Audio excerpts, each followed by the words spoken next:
Okay.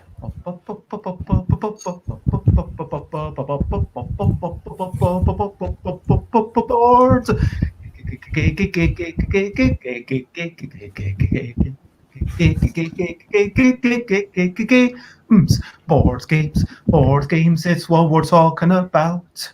Board games, board games, I'm not gonna shout.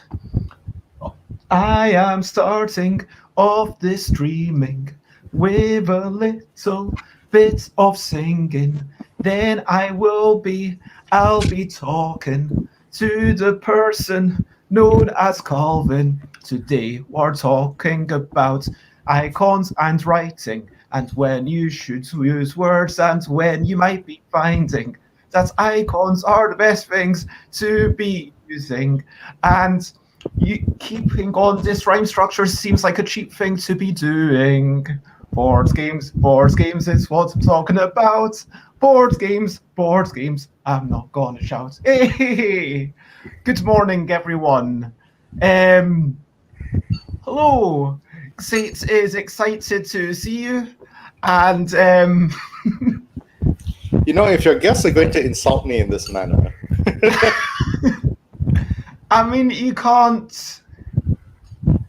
They're not my guests. They're my followers or commenters or and moderator. But I think we can take it as a positive thing. Oh, yes, I agree. I know. like you've managed to achieve something, so thank you very much. Anyway, let's get back a step. I am Bez. It is bedtime in some countries. We are blethering about board games. It is the Bezzy Bedtime Board Game Blether. And today we are talking about words versus icons. In the past, we've talked about the words on the box. We've talked about words on the cards. And talking about words on the cards, when should you use words versus icons? I mean, this is not just about the cards, but also about the things on the box, if you know what I mean. Yeah. And yeah, I guess, just throughout, it's like a big question. Oh, I'm sure that you two get along nice. No. We'll get staying. I'm glad to hear that.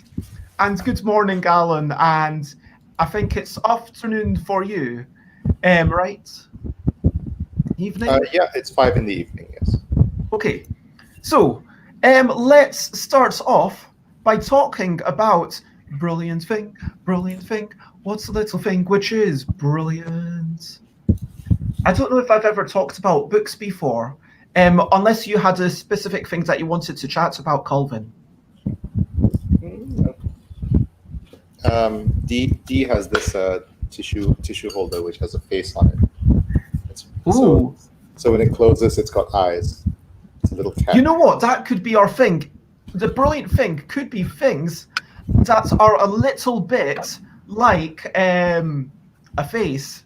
And it says non-neutrality is brilliant. I think this is like, we can talk about emotions another day because there's so much brilliant things. But yeah, I don't know if you saw yesterday I did this experimental thing with Emma, that was an experiment never to be repeated. We basically, do you know what we did, Calvin? So we basically tried to be completely neutral for the entire episode. And so it was about 75 minutes.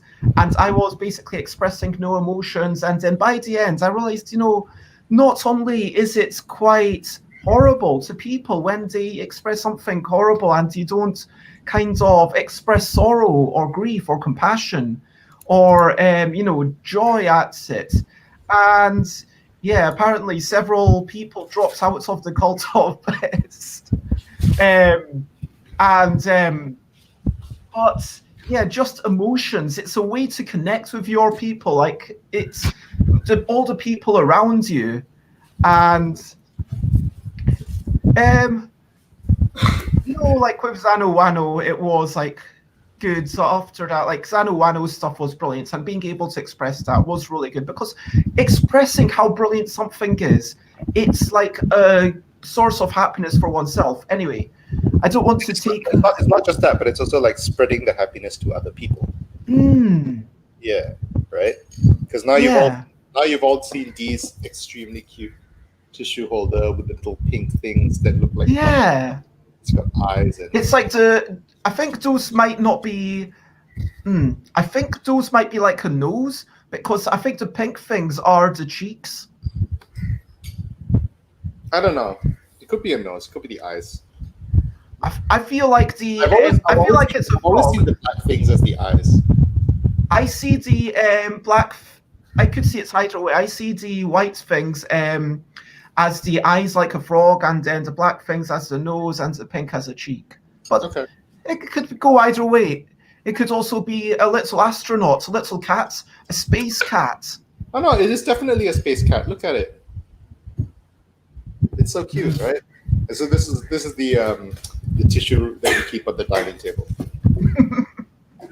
Oh man.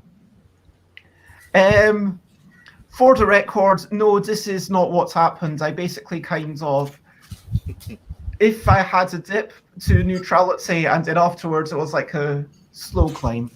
But yeah, I think that's pareidolia. I think that's the when you see faces in things. Yeah. And hello, morning, Javier.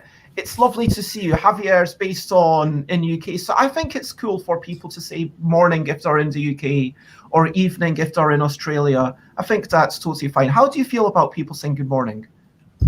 Or when you're clearly it's not your morning? Yeah, are you talking to me? It's fine. Yeah. Doesn't Okay. I mean, time is a human construct anyway. It doesn't really matter. Anyway, The important thing is the sentiment that is being expressed, which is the desire that other people are having a pleasant or nice. Yeah. I like what you're saying. It's all about making sure that, hey, I hope that whatever period of this time is, I hope you're having a good one of those. Yes. And so, yeah, pareidolia, I think that's how you pronounce that, is brilliant. And yeah. But anyway, let's move on to recent highlights. Recent highlights, living life and seeing the sights. Recent highlights, playing games and other delights. Recent highlights. Well, I had quite a decent day yesterday in retrospect. I read some books, so I got some comics sent up. I had this comic which I pre-ordered ages ago from Waterston's, but then stuff happened in the world, and then Waterston's cancelled my pre-order, and so I had to reorder it now. I'm actually talking to one of the writers, Ryan Estrada, on Sunday, so I was like, yeah, I want to kind of read the book. It's a really nice comic about banned book club, about the moment in time in South Korea when things were not as great as they could be. Written by, I want to say, Kim Hyun-suk. And Kim Hyun-suk, they are the person who was involved in most of this. And then Ryan Estrada was their partner. It's a really powerful story about, just fighting the power. Then I also at the same time bought this one because if I spent more than a certain amount, I got free shipping. And I don't know if you know this comic, The Prince and the Dressmaker. It's a really nice thing. It touches upon issues of trans and identity and gender identity. It's basically there's a prince who wants to wear dresses, and there's the dressmaker who comes and makes the dresses, and it's about the relationship between them. It's about the notion of keeping things a secret, and there's some amazing artwork by Jen Wang. And so, yeah, this is like the sorts of artwork that you'll get. It's really, and so, yeah, the characters are really lovingly drawn. I would absolutely recommend that 100%. And I also read a few pages of this book.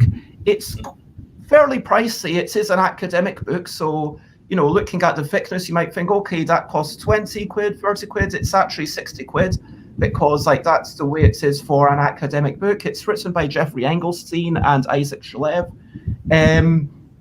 It's basically a catalogue of all the mechanisms that they could see in strategic games. It really glosses over party games. It really glosses over dexterity games, but at the same time thinking of, okay, what are all the possible ways that an action could resolve? What are all the possible turn structures? And all of these things, it gives you ideas to use in your own games. So I would say that if you're serious about board game design and you have the money, I mean, those are both big ifs, then it's definitely worth getting a hold of. Yeah, the other thing that I did play some games. I played 8 games of Bidel, which is a game for the LDEC contest. Played it with my dad, with my mum and dad, then with my dad again. And yeah, we tried out a couple of variations. I'm really enjoying that one. Good game. I'm not going to say who designed it, but yeah, because of I need anonymity until it's kind of eventually wins or doesn't win. Once that has been determined by everyone, and I'm going to leave it to the judges, still pondering some tweaks. But yeah, those are my recent highlights, and I have really enjoyed time together, time reading. What's about you, Calvin? I want to talk about Will's bagels that have toxins in them. No? That sucks. I'm really sorry. But probably don't eat the bagels. Probably don't eat the bagels. They're just bagels. That is really sucky. I mean, what if you're in a really horrible environment? What if you're not able to get to the shops again? What if you're not able to afford more bagels? Then it becomes more difficult. Yeah. I mean, no, but the thing is that usually if there's a recall, they'll give you a new one, right? Oh, okay.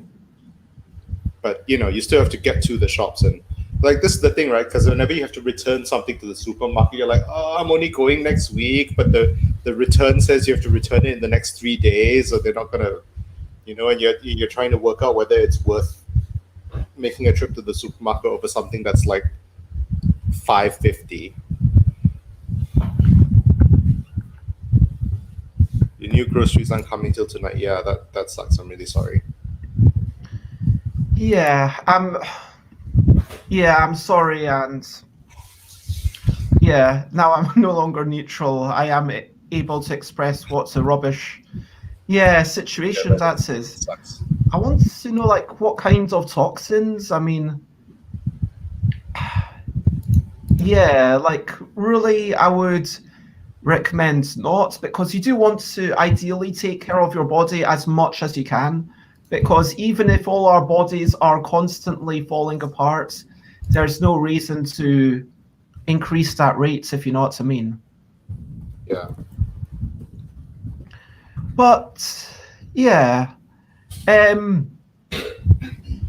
fingers crossed, you do have something to enjoy. Pesticide residues on the sesame. Yeah, sorry about that. Maybe if you cut the bagel in half and ate the insides, because if it's only on the sesame on the outside, then. But presumably the sesame's kind of been mixed into the middle of the bagel. Oh, is it? I thought it was just on the outside. I don't know. I don't know. It depends on the recipe, but that could be a thing. If you do have the desire and inclination, then yeah, you could cut off the outside. But moving off to I think this is just a decision you're going to have to make for yourself, Sate. But whatever you decide, be safe and take care and lots of love.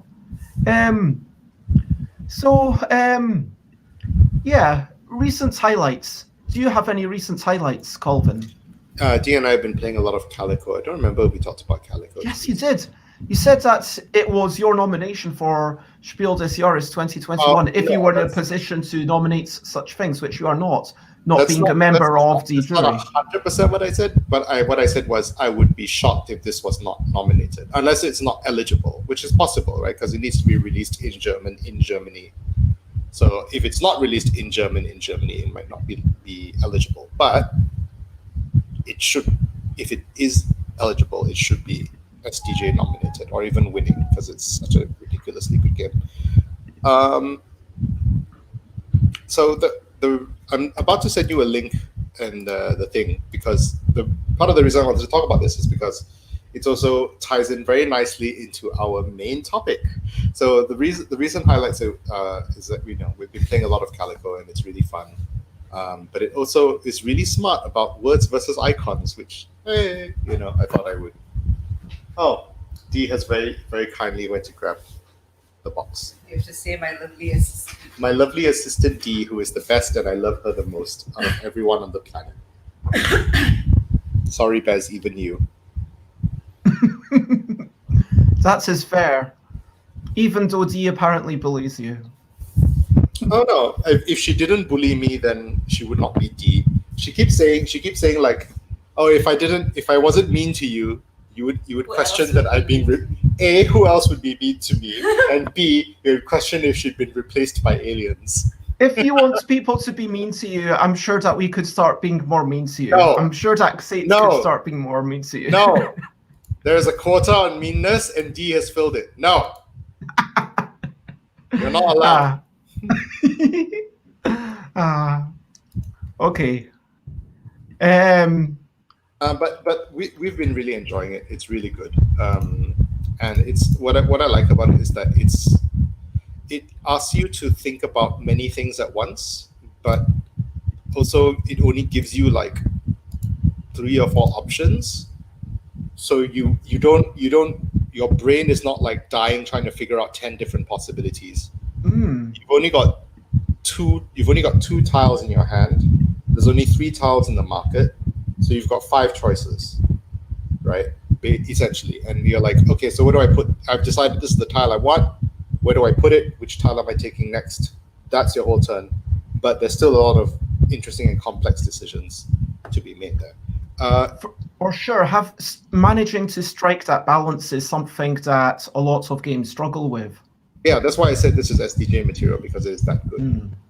If you open up the link that I sent you. Before we get to I want to check that Eric. I normally check that people fine, are right? okay. Yeah, he's fine, right? Because he tags all his stuff as shareable on BGG anyway, right? Like the photos for sure. But before we get into the main topic, let's quickly invite other people to share recent highlights, and let's do, for just a couple of minutes, questionably quick questions.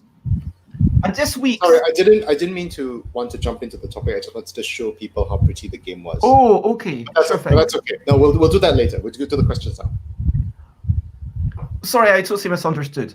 So questionably quick questions. So where exactly are you, and what time is it again? It's 5:19 p.m. We're in Kuala Lumpur, or a suburb of Kuala Lumpur, but you know. And what story are you? Do you have a good view? We're on the ground floor. We live in a house. So I guess no. There's a park behind us, and there's like big windows above me up there. If I tilt the laptop back, hopefully you can see them. So yeah, so there's like big. This is a very common feature in all Malaysian houses. So these windows that are really high up, that let air into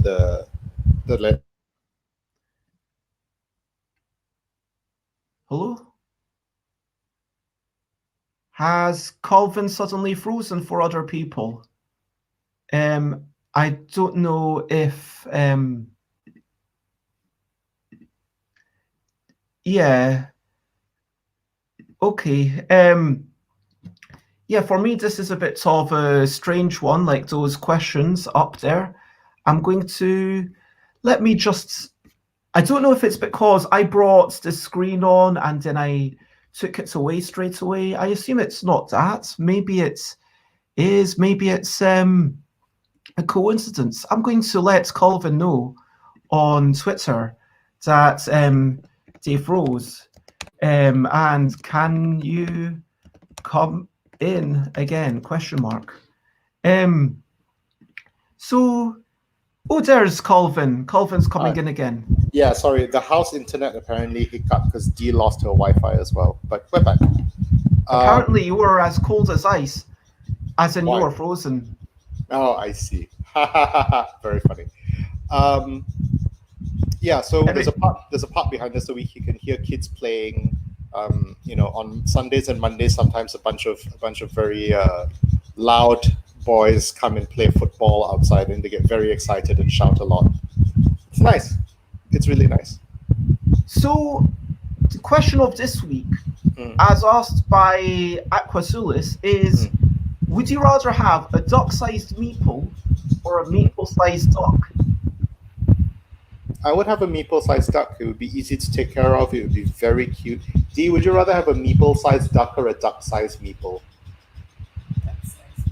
A duck-sized meeple, not a tiny duck? It'll poop. Okay, yeah. Dee has a point. It would poop. What's all that with? It's my fan, which unfortunately I live in a hot country. I can't not have a fan. Sorry, everyone. I could change my mic settings to hopefully cut out some of the... If that's better, let me know. I changed my mic settings to cut out external noise. How would I describe Kuala Lumpur in 4 words? Best food on earth. Wow. And what was the last game you played? Was it Calico? It was Calico, yeah. Apart from Calico, I taught a bunch of people my housemates how to play Vast, the Crystal Caverns. They were drunk. It was not a good idea, but they insisted. Fair. Yeah, it took them a long time, but I just okay, look, here are your sheets. I'll walk you through one turn. It still took a long time to do. Oh, you teach that professionally? Yeah. I find it's much more helpful for that game if you just walk everybody through one turn each, and then I think they get it after that. So tell us about the last thing you ate. I ate my stew. I made, I guess technically it's a chili, because I had some pinto beans, which I've had for a long time. I finally decided to soak them, boil them, and use them. I threw in some, remember I think one of the first times we talked, I talked about this thing called ayam masak merah, chicken cooked red.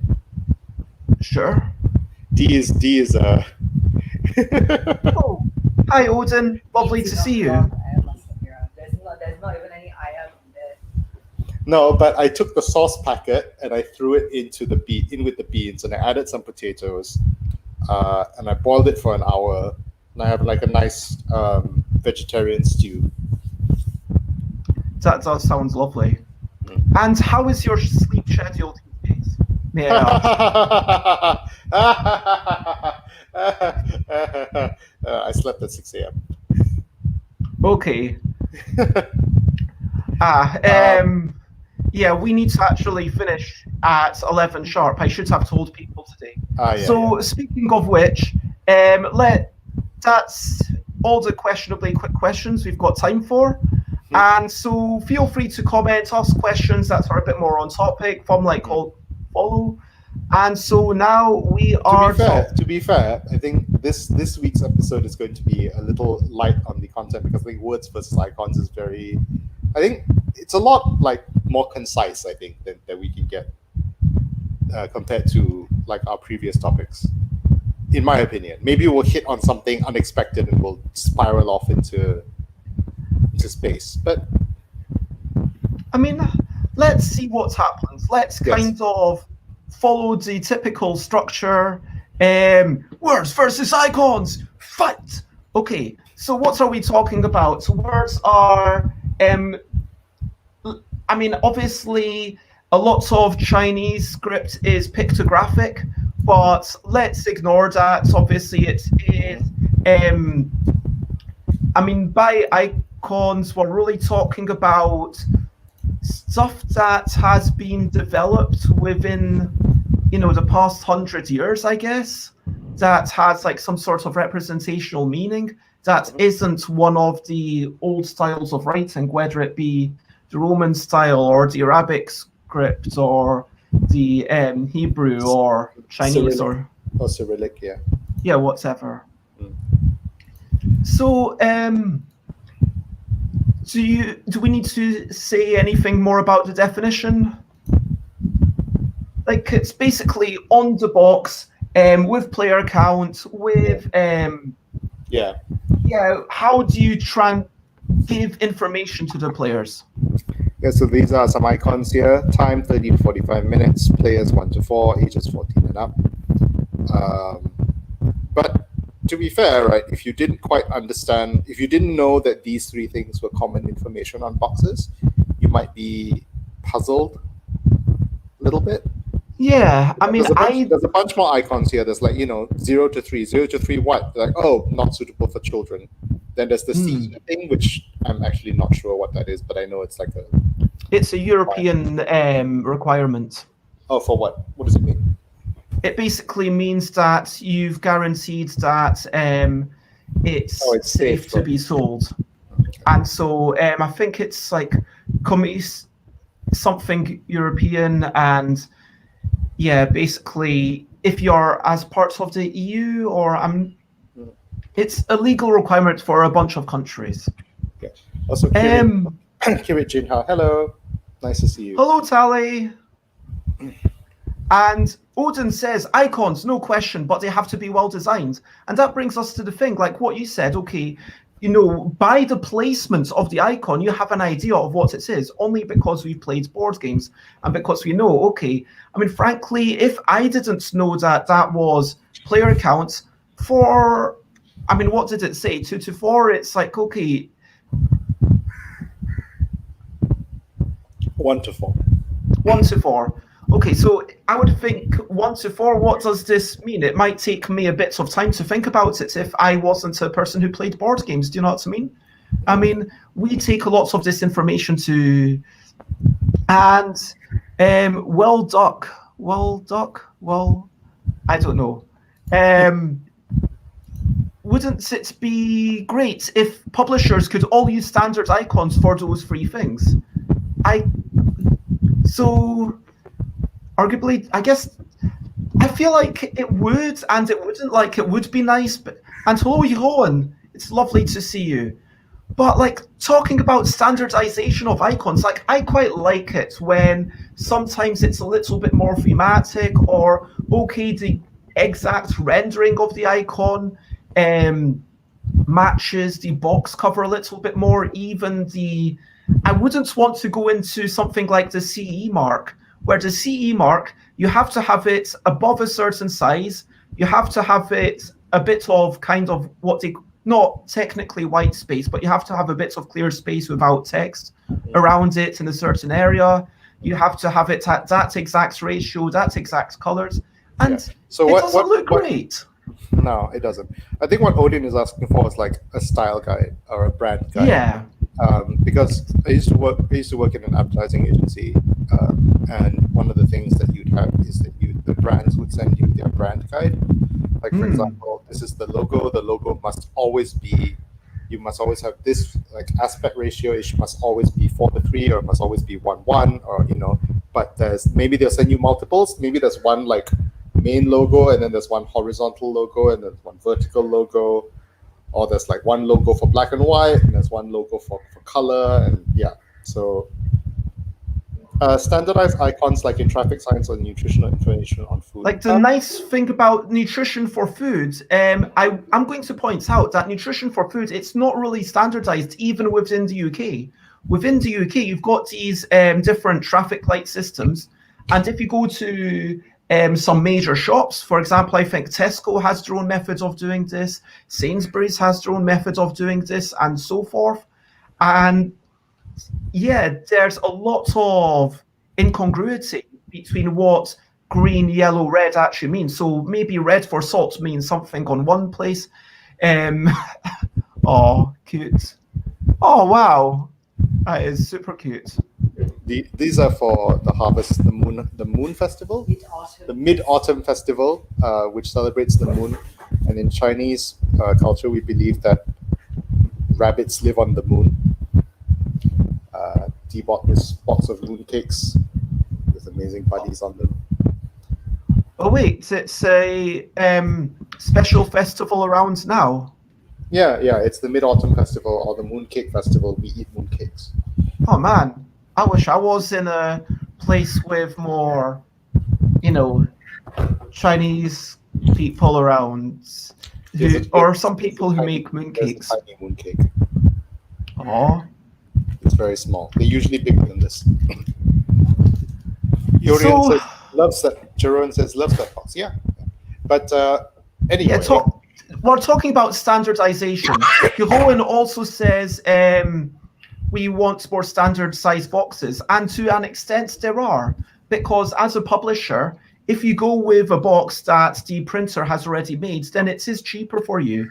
And so that's why you do get different publishers having this similar box, and it's obviously good for the retailer because it's the same thing on their shelves. But this is a big thing of kind of standardization versus utility for the individual, because do you want to, let's say I'm using half the size, half the space inside the box, I should say. Do I make a smaller box, which I think I would prefer as a consumer, or do I just put in some air or put in a big insert? I do want to show the 4 games that I have on my table right now and how none of them are the same size box. Well,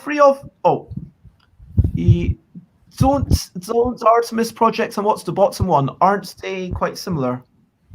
Gloomhaven? Gloomhaven. Oh, No. sorry, just from one side of it. Yeah. But if you look at it from the side, you see they're all like, yeah. Artemis Project and Gloomhaven, aren't they kind of the same along 2 dimensions at least, though? Yeah. But Gloomhaven is like twice the depth. Twice the Sure, height. Yeah. but at least you've got a bit of standardization along 2 axes. Got a good arm workout there. Yeah, no. 2 out of 3 axes. Yes. And I did align them on one side to show that they're as wide in one direction, right? Because 3 of the boxes were the same length, but they were Yes. different widths and different heights. And we're talking about an industry that can't even decide on their box sizes sometimes. But I know what Odin is trying to say about icons, because the whole point of an icon is that it has to be easily recognizable. It has to communicate information. We just prototyped Garbled, and by using a standard box size, we saved $7 per box. Yeah, amazing, ridiculous. Was that Calvin participating in Aqua's Fitness Challenge? What's the Aqua's Fitness Challenge? Sorry, I don't know what it is. Just suggesting that you need to be getting more fit by lifting games. Roar. I mean, when you are lifting Gloomhaven alone, frankly, I mean, was that a full box of Gloomhaven with all the Oh content? no, this is the starter. This is the starter box, Jaws of the Lion. It's much smaller. Okay. It's much smaller. The standard Gloomhaven box is 10 kilos. I would not have tried to lift that like that. It would have risked injury. I had Gloomhaven for a short while, and I opened it up, and I kind of read through the rules and was like, you know what? I thought I was going to be able to play this solo, but it doesn't seem like you're going to be able to play it solo. And also, but it is a lot, yeah. I can't get people over to play it. Yeah, apparently Aquasolus is doing push-ups, but lifting Gloomhaven counts, but it is only Jaws of the Lion. Anyway, so we're talking about standardization, which, yeah, using the age rating for video games, the ESRB ratings, like it goes like 12 plus, 18 plus, whatever. And then that's at least something where they've gotten together, and the only reason I believe that they got together historically was because there was a lot of backlash against video games, saying, oh my god, these video games are terrible for children, and there's so much violence. And so they had to put something in there to say, hey, we're going to get this ratings authority. ratings board. And so it's something that all the video game manufacturers basically were financially motivated to get together for. Yeah, and there's not been anything like that for the board game industry. I mean, obviously, for words, you've got something like the Chicago Style Guide or something like that, where it says this is how you should use your words in the English language if you want to fit style. But there's nothing really like that for icons. Yeah, so the thing is that if you wanted to talk about standardization across the industry, you then run into the immediate problem of standardization by who and for whose standards using which metrics, right? Because there was a long time ago, actually it wasn't that long ago, but there was this like fairly controversial statement that somebody made that said we need to have a standard ethics guideline for all board game media. Meet Polikos. Yeah, I disagreed very vehemently with this because here's the thing, right? I'll briefly talk about this because it's not quite what we're talking about. But my issue with it was that you are that for board games media, we are hobbyists who don't get paid, and I think that was my real source of disagreement with it, because trying to get a standardized guidelines that create a lot of work and create a lot of extra effort to it, and never mind the fact that the whole ethics in games thing has always been historically used as cover to harass people in games. So I was like, it just felt very counterproductive to me. But my problem. Just because something has been used in the past to harass people, it doesn't then necessarily mean that we should throw out the notion of ethics in journalism. No, definitely not. But I just don't think that having a standardized code is the way to do it. And I'm swinging us back to our main topic now, because if like Odin said, if board game companies were to standardize icons, for example, which icons? Who would get to determine the standardization? What would be the cost for not standardizing? What would be the benefits for standardizing? Right? Because you have so many different places in the world and so many different cultures that an icon, even like CE is ugly, right? But CE works partly because it's easily understood across. Well, you didn't know what it meant, but barcodes. Oh, and by the way, hello, Alex. It's lovely to see you. And have you lived in any Gloomhavens? We're ostensibly talking about icons and writing in games, and the whole standardization of them. But I think if we look at barcodes are immensely ugly because they are purely 100% function. But the thing about a player count is, can you show a player count of a couple of boxes again? So it tries to, use the purple here. It uses the purple that's in the rest of the box. And here, if we've got, it uses the yellow from the Grand Gamers Guild logo. It uses a little bit of their style. It's got, and there's a lot of stuff going on. This one doesn't even bother with icons. But that's in itself is its own kind of style. Do you know what I mean? It's a. I don't think it's a coincidence that that the game with a lot of text in the cards, Neon Gods, chose to go with text on the box, and games like Artemis Project and Calico, which are more icon heavy, chose to go with icons on it. Because I think it would suck to have to reprint your box for a foreign market, right? I don't know what Alex means by this bit, but I mean, yeah, you're right, and for sure, that makes a lot of sense. Exactly what you're saying. If you're translating all the cards, you're going to translate the box. To be fair, the box is going to be translated anyway. But that's true. Yeah, you're right. Yeah, I didn't think of that. Okay, I'll have to check that out later, Alex. Alex has just shared a link. That is a Like- nice barcode design. Yeah, I like that. It looks like the bars look like rain coming down from a cloud. But okay, actually, I'm going to just show that very quickly. There we go. So yeah, I kind of, there was a while when I was thinking of doing something like that, turning the top bit of it into curves and like, but still that it's a clever bit of design, but it's not going to fit everything. And it doesn't mean that you can do something like that for every single game, I don't think. And frankly, if someone actually has to type in that number, they're probably going to be cursing the person who designed it. Because I've worked in a supermarket, and you know, if you actually have to type in the number because it's not scanning, you're already a bit annoyed. You're like, oh man, there's a queue of people here. And yeah, then to have to, whoa, that number, okay, that would be. But there's this kind of difference between functionality and utility, isn't there? Sorry, utility and aesthetics. Because like with text, yeah, that's exactly what I'm saying.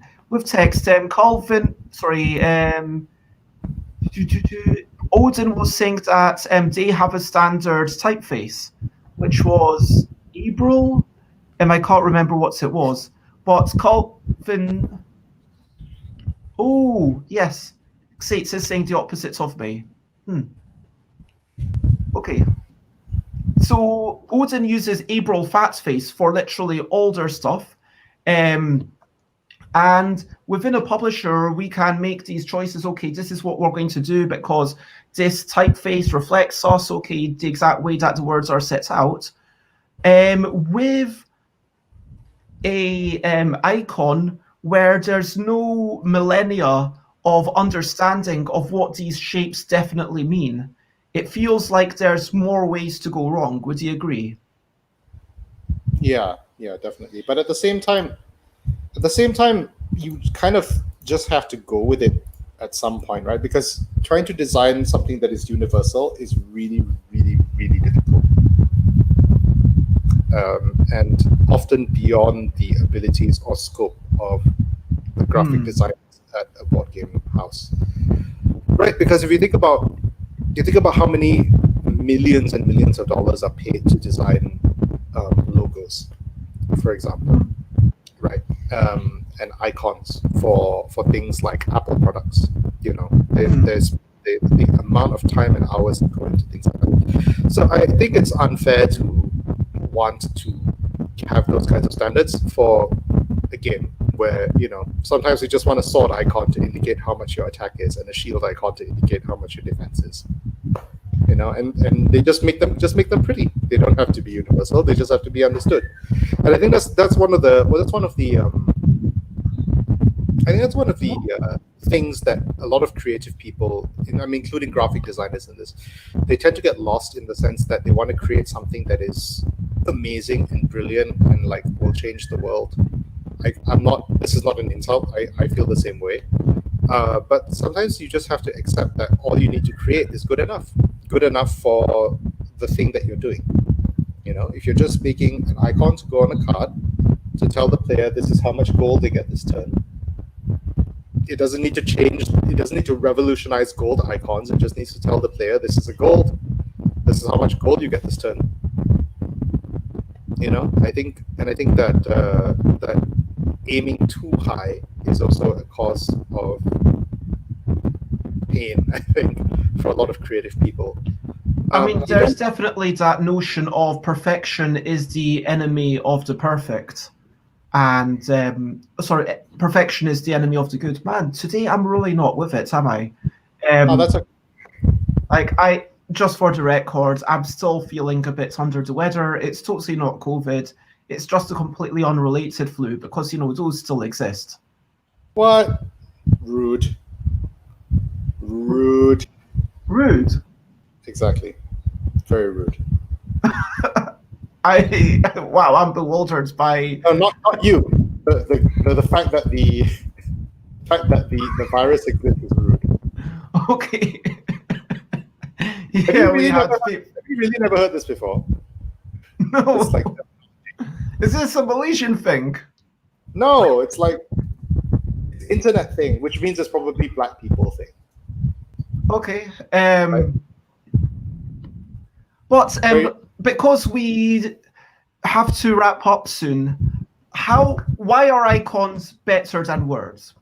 Well, icons are better than words if you are, what do you call it?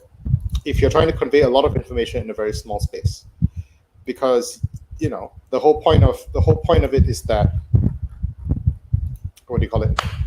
The whole point of the icon is that it is a pictorial thing that is like one bit of information that conveys multiple pieces of information. I think we talked about this before when we were talking, right? Like if you have a sword, it conveys that is a weapon. It is conveying that it is offensive. It goes on the attack. It's a completely different cultural meaning to an arrow, for example, like the bow and arrow. It has a completely different cultural context. So the fact that we've sort of almost universally come to a sword on things, and also note the sword is Western centric. If it was Eastern, it might be a spear instead of a sword. So this is what I'm talking about when I say, who gets to decide the universality of these logos, right? Yeah, but I guess the key thing of an icon, like why icons are better than words, maybe we've got taking less space. Yes. We've got there's more potential for colors and things. Like, Yeah. although Yeah, having said that, you can bring more of your aesthetic design into it. You don't need to reprint cards for translation. It's a really big deal. If your cards only have icons on it and the icons are explained in the rulebook, you only have to reprint the rulebook, and you're good. yeah, we've We brought talked up that symbol. Now, why are icons worse than words? I guess we've already talked about how it's not universal. This is where I would like you to bring up the cat lady. So the calico thing that I sent you earlier. Because Okay, so this is by What's Eric Playing, obviously, as you can see there, and I'll It's take by off Eric this Yoko, one of my very favorite people on the entire internet. He works Eric very, very is hard. a great writer and a great photographer. Definitely. Okay, so you can see the amazing cuteness. Okay, these are the ones. These are the ones that I wanted to talk about. What do these mean? I've not played this game. I think that's what I'm trying to say, right? So this is 8 points or 14 points, maybe? It's 14 points in some examples. It's saying this is something of any color or spotted colors. I have no idea what that means. Oh, it's saying that you need 4 of one kind and 2 of another. Yeah, that's fairly obvious. 3 of one kind, 2 of one kind, 1 of another. Yeah, sure. Yeah, and you need colors. Some bunch that are not equal. Yeah, so what happens, what it means is, if we just look at the one that's on the top left, you need 4 of one and 2 of another pattern, and the rainbow thing is colors, and the dotty thing is patterns. And you get 8 points if it's either a color or a pattern, and you get 14 points if it's both 4 different colors and 2 different patterns. Ooh. So it's not doing them both, it's doing the first bit of one and the second bit of the other. No, it's you get 8 points if you do either a color or a pattern, and you get 14 points if you manage to do both the color and the pattern. Okay, so for 14 points you need to have 4 of one kind patterns and 4 of one kind colors, and a separate 2 of one kind colors and a separate 2 of one kind patterns. Yes. So if you scroll down some more, then you can show what that might look like in the game. Also cats.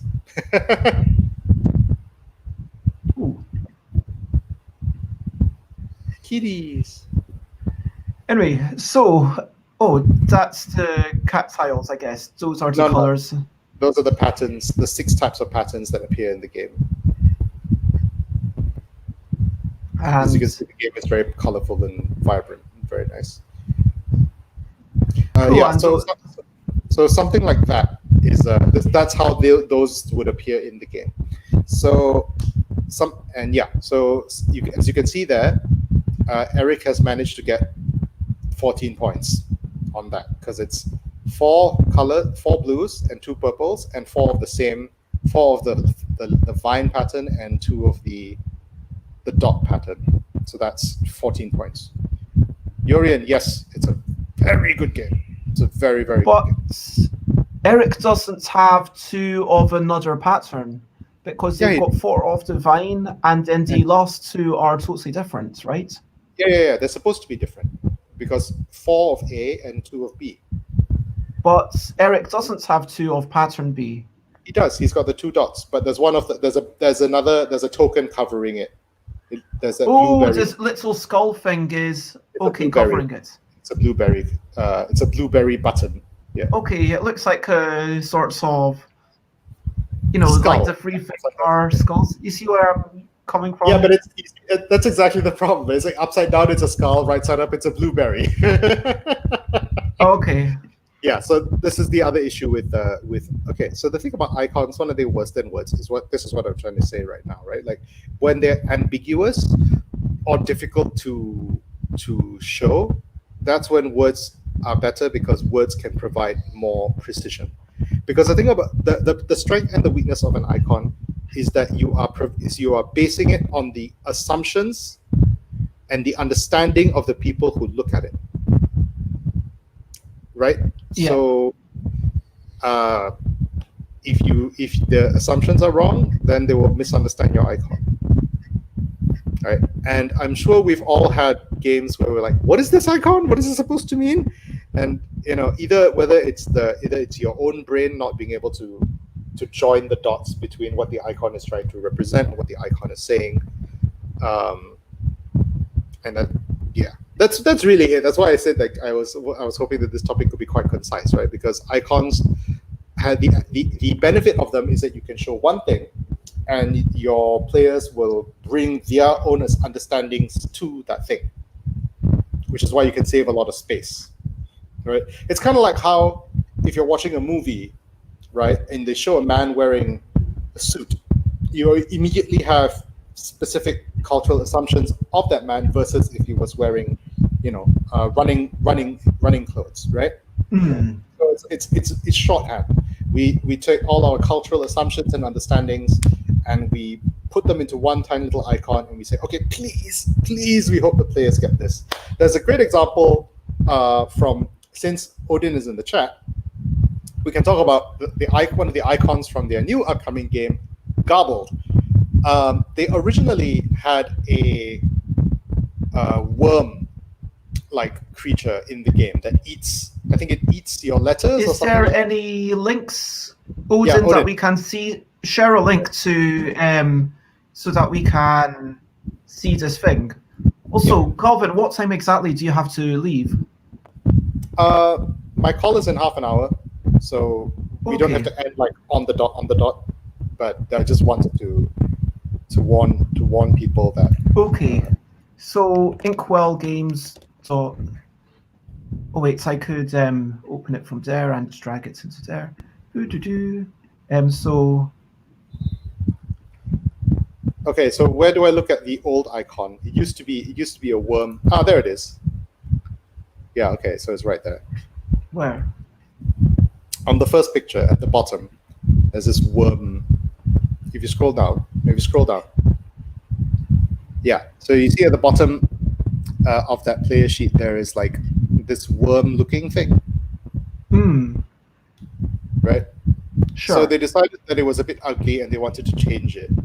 And they changed it to a goblin, like a little goblin creature. Because a worm isn't, what our associations of a worm is that it's just a creature, right? It's a little it's slow, but a goblin, Right? A goblin is tricksy.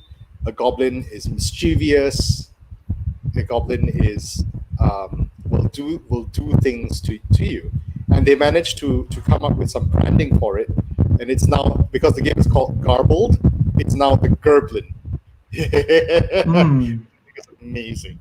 So this is one a great example, I think, of changing the icon to work better for your game, because the original idea was that it's a worm because it's a bookworm, right? Because that's what the game is about, words. It's a bookworm. Yeah, so it sort of makes sense. And in fact, the first time I played this game, it was with the worm icon. But I feel like the new one, the Goblin, it makes me so gleeful every time I say it. With the Goblin, I think it suits the game a lot better, especially because the theme of the game is that it's a game show, right? Like you're on a game show, and the Goblin suits that game show feeling a lot better than the bookworm. Yeah.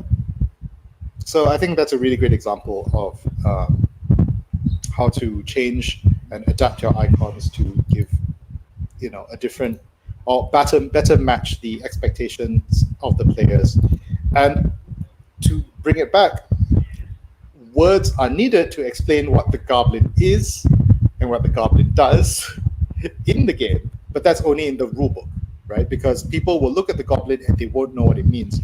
But if you know what it does, then you see it, then you're like, yeah, this little guy, that's what he does. So it's also, the fact that it's unique and memorable also helps a lot with. I think what I'm getting is there's a limit to the complexity of a concept that can be represented through an icon alone, and there's different, there's also different requirements for an icon. So, for example, on the outside of the box, where it's player count, time, whatever, this is an icon that you need to understand on its own. Yeah. Sure, there is context, and if you've got 3 numbers, if I literally just put the game and on the side of it, it said 30 to 60, 1 to 4, 13 plus. You would know what those numbers mean. I don't even have to tell you that's our age, but that assumes a lot of pre-existing board game knowledge, right? Yeah, definitely. But you would know literally without any icons.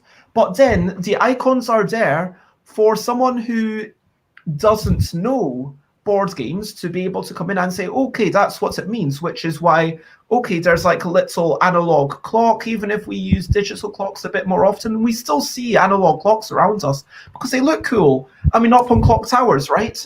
Honestly, analog clocks are about to go the way of the floppy disk in maybe a generation. I disagree. I think that there will always be up on a clock tower. No, but I think that kids might like see it and they're like, they know what it is, but they may have never seen one. I mean, maybe kids in the UK. Have you never seen one? Of course I've seen one. I grew up with them, but I'm talking about like kids who are born now. But have you not seen one in the past 10 years? On clock towers, yeah. I don't have one in my house. Sure, and so kids are going to continue seeing clock towers.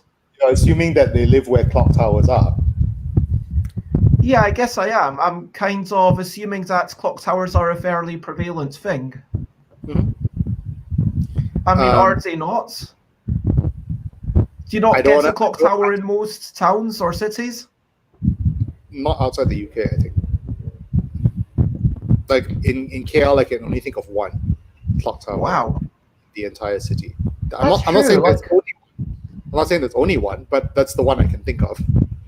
And we don't even point the camera at it on New Year's Eve.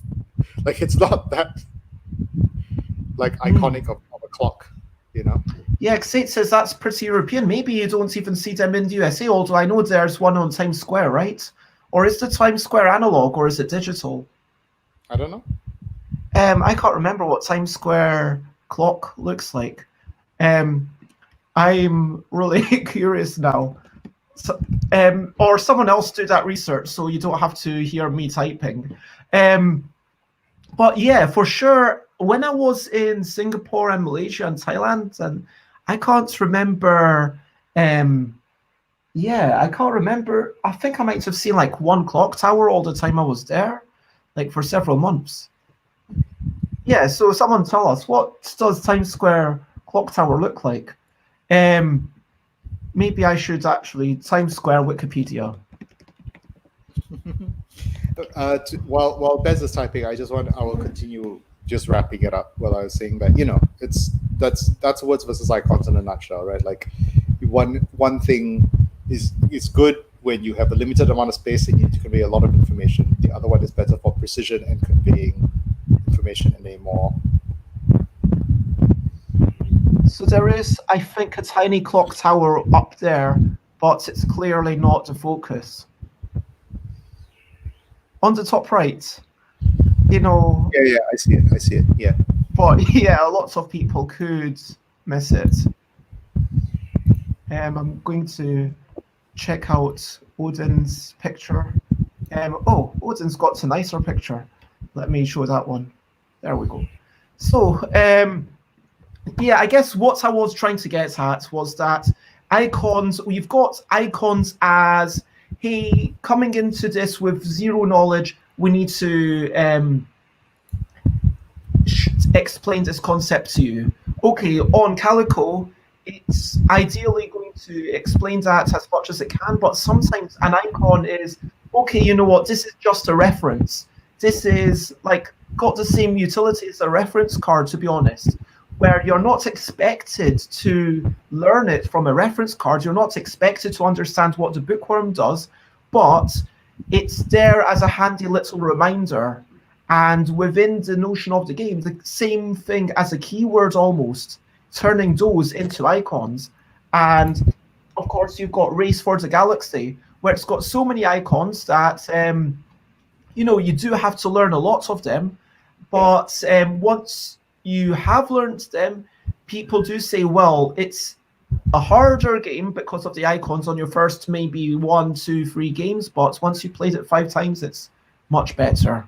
Yeah. I guess it's all about what are you using those icons for? How much difficulty are you willing to put people through, and thinking about what things people will know. Because as you say, swords are versus spears, like it's a very almost Eurocentric thing. So let's wrap up. This is the song when I'm looking along and I'm trying to find a banner. So to recap, we talked about Calico, and we said that Eric Yurko is a lovely person. We talked about ethics and like kind of standardization, and like whether it should come from just one person, whether this is how can you develop a body? It should definitely not come from one person doing it unilaterally over the wishes and concerns of non-white people. I will point out that to give Michael Heron their due, they did invite other people to join them when setting this up, and there were other people involved setting this up. But I will agree with what you said there. We had some things are just functional, and even if you try to make it look pretty, you've still got to have those black lines, which might not be exactly what you want on your box. It's kind of, you've got to have extra stuff to make those black lines look visually okay. We talked about icons, like what they mean, like the floppy disk, about the analog clock, where it might start to be something that doesn't actually make sense right now. We talked about, the advantage of just being able to have a lot. We didn't really even talk about like all the advantages of being able to see it immediately, being able to see it faster, about being able to compress that into less space, and about thinking, why are you using this icon? Why are you using these words? We talked about not having to make your thing perfect, just make it good enough and get it out there. Is there anything else in the wrap up? I hope everyone has a wonderful day. Yes, absolutely. And I wish to say thank you very much to everyone who was here. Thank you, everyone, for popping in, for continuing to make it feel like it's something worthwhile for me to do. Thank you, Alan Outson, Xate, Odin, Johan, J. Fullsguard, I see Maya, and yeah, thank you, everyone. And of course, yes, most importantly, thank you, Calvin. Thank And you. Thank you for yes, having me. It's always nice to come on. thank you. Yeah, we are basically done. If you wish to find Calvin, then you can find all the thing in the Twitter. I mean, you can share more links if you wish, but oops, I did only meant to put that on Twitch, but yeah, this is where Calvin resides on the internet, as well as many. Can I plug one more thing? Yes, please do. This is the moment for plugging things. So I sent you a link. Okay. If you could open that up and show everyone, and I swear this is actually related to what we were talking about icons and logos and stuff. Okay, so this is the logo that my partner D made for our podcast, Play Only. So if you search for Play Only in your podcast app, you can listen to us talk about games in a very casual, very chatty format. If you see at the top there, that's a drawing that Semicorp, the Rachel of Semicorp did of the two of us in the Netrunner universe. Yeah. So the reason I want to bring up that icon, apart from plugging the podcast, which you should try and listen to if you like people talking about games, if you could go back to the logo, I want to point out something.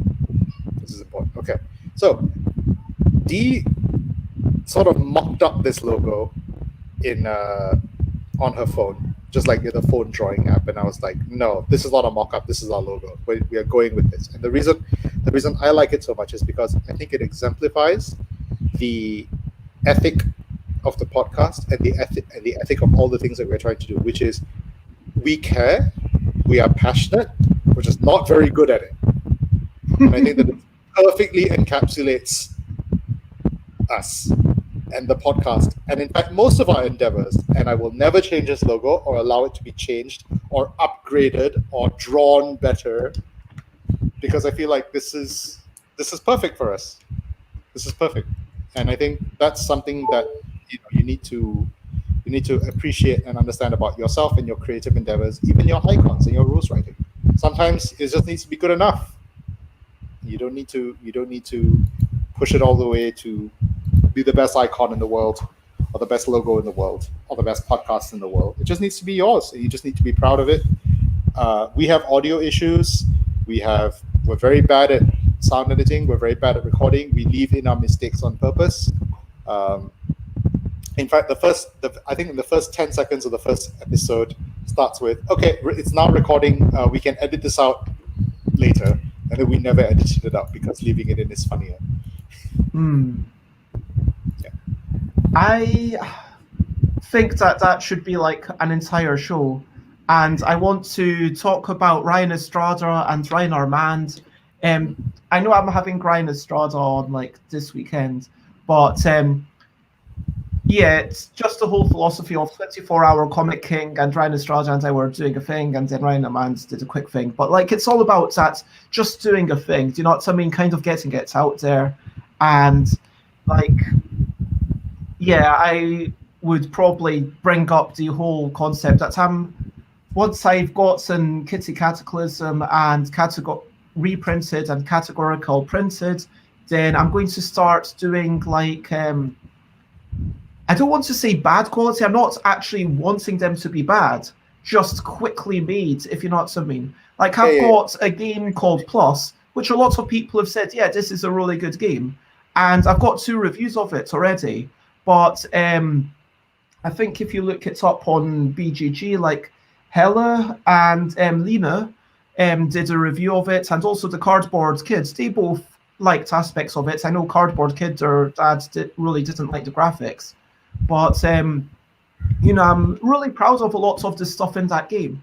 And it's like I could fuss over it for like another year and be like, okay, how am I going to make this? Or I could be like, you know, I've got these graphics, frankly, that are good enough, and just paint something on a day. And it's a difference between In a Bind and In a Bind expansions. Obviously, both of them no longer exist or are sold.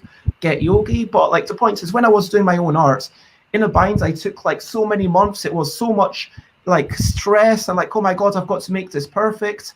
And then this is something I'm going to keep reprinting. Whereas In a Bind expansions, I was like, okay, this is like a one-time thing. I'm never going to reprint this ever again.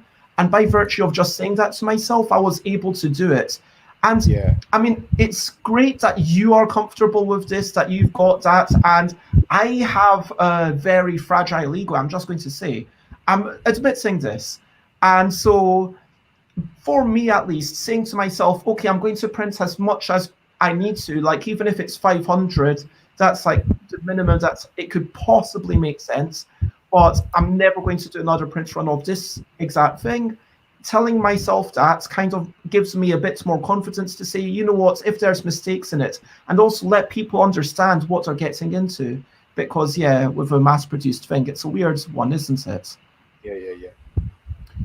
But thank you, and yeah, I've shared the link, so please check that out and give it a listen, and subscribe if that's something that you enjoy. And all the best with doing your show. I listened to you on Emma Mzaya things, and yeah, we've got fans of the simplicity. There we go. And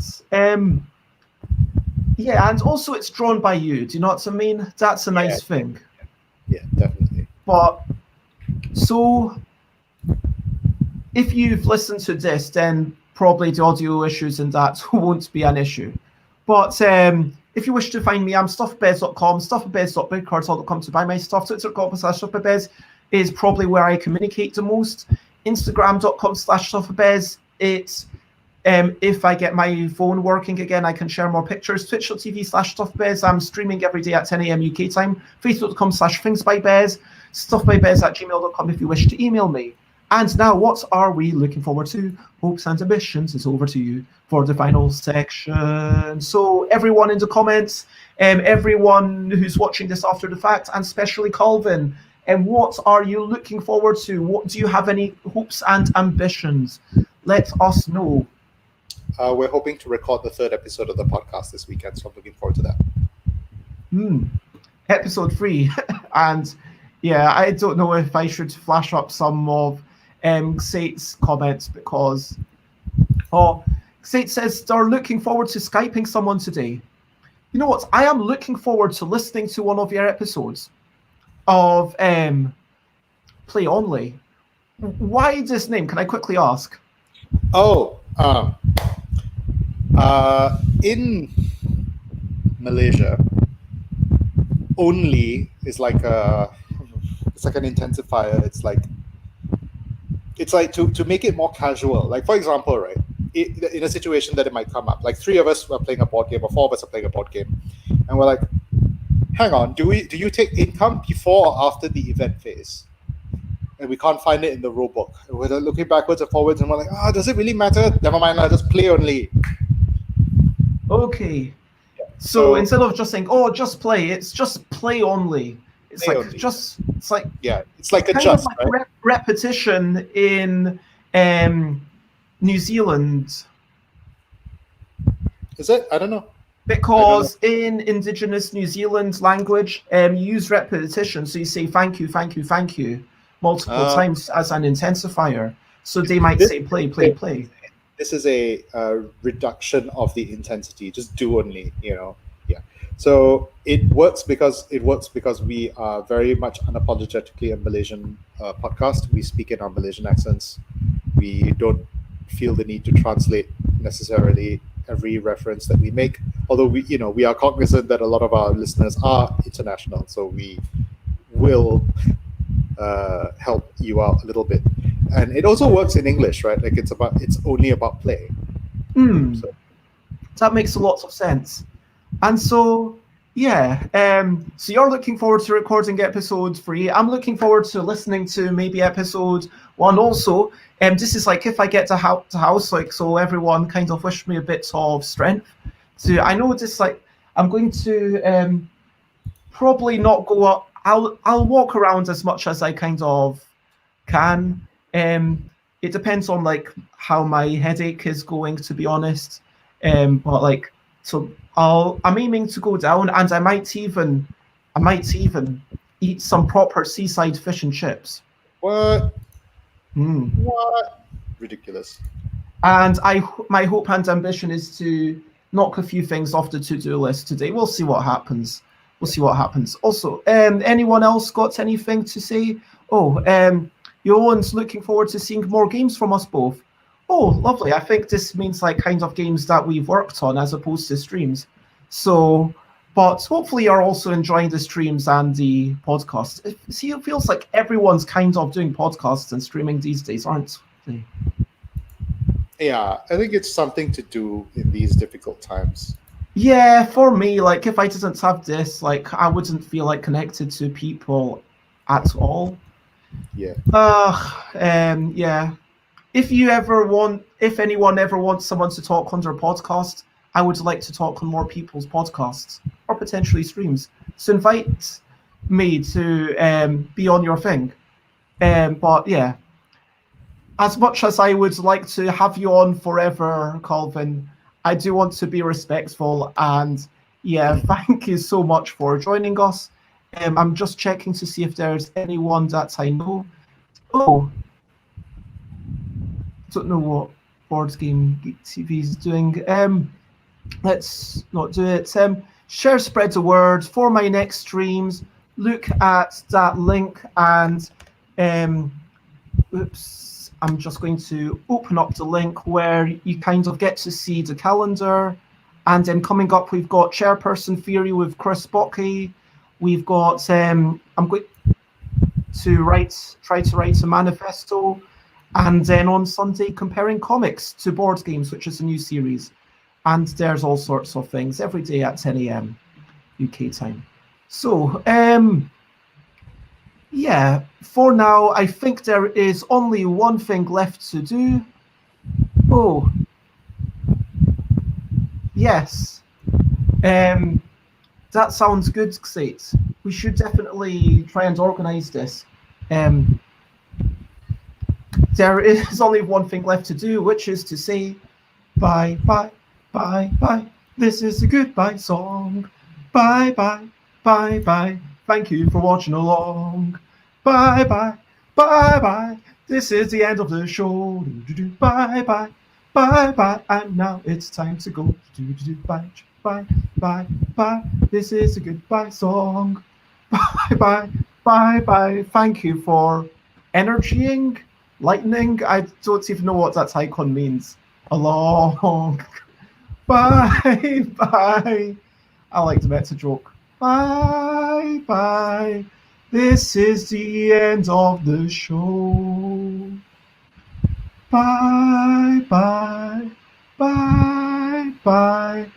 And now it's time to